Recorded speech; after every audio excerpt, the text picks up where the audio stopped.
Meaning of Harold Nicolson. Harold Nicolson.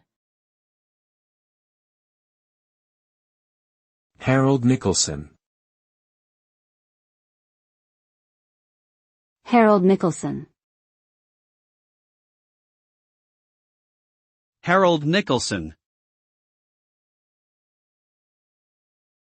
Harold Nicolson was a British author, diplomat, and politician. He was known for his writings on diplomacy, politics, and literary criticism, as well as his work as a member of parliament and a diplomat. Nicolson was born in 1886 and died in 1968. He was married to the writer Vita Sackville-West, and their relationship was the subject of much speculation. Nicolson's legacy continues to be celebrated for his contributions to literature and politics, particularly his advocacy for international cooperation and diplomacy.